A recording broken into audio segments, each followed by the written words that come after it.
The energy that you guys started this game with 35 points in Yep. the first quarter.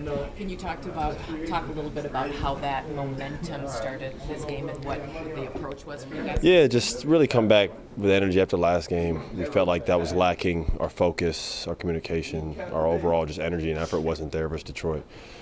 So we wanted to come in here and play at a high level. We were able to do that for probably like 40 minutes of the game. Those last 8 minutes, it got a little weird. But other than that, we were really solid tonight.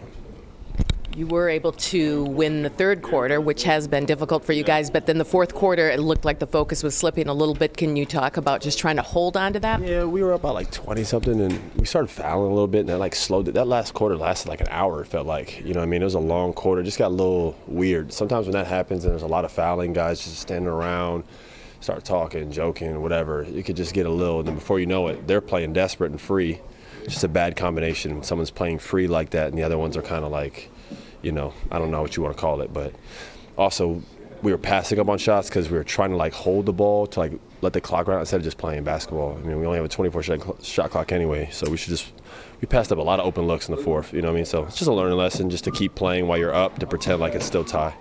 Yeah. Austin, how hard is it to kind of refocus, in that situation? I mean, it's sometimes like when that train is going that way, it's like hard to like turn it back, but we've done it multiple times. Tonight was just weird, you know what I mean? But we built a large enough lead to sustain it, and we were able to make enough plays to finish the game. That's all that really matters. Austin, Ant had 31 tonight. He mentioned before or after the Houston game that you talked to him about needing him to play in that game. Why has it been important that Ant has been here every game through this rather than taking it down? He's our best player, so we're just much better on the floor with him out there. It's just he's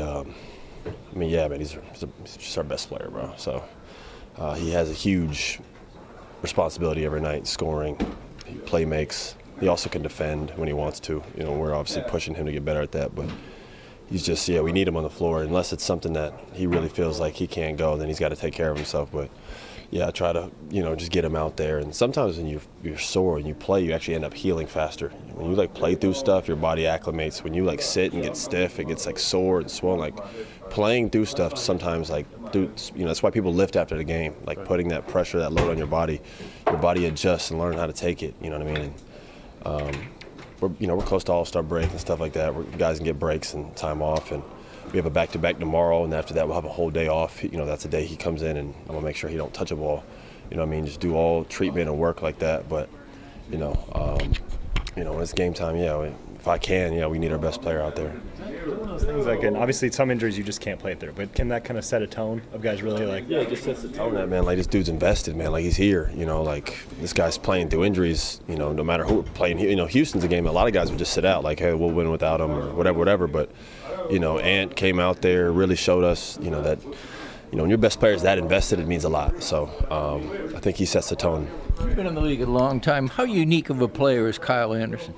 He is unique because he's not the most. Obviously everybody knows his athleticism. In terms of an athlete's a loose word because it's described only jumping wise. It feels like, but he is actually an extreme athlete. He's 6'10". He has great hands. He has great coordination with his feet, his movement. He's a high IQ basketball player. And he's not a bad defender, too. So he's actually pretty athletic. It's just not vertical or, like, explosion-wise. He takes his time where he needs to get to. But he's just he's a crafty guy,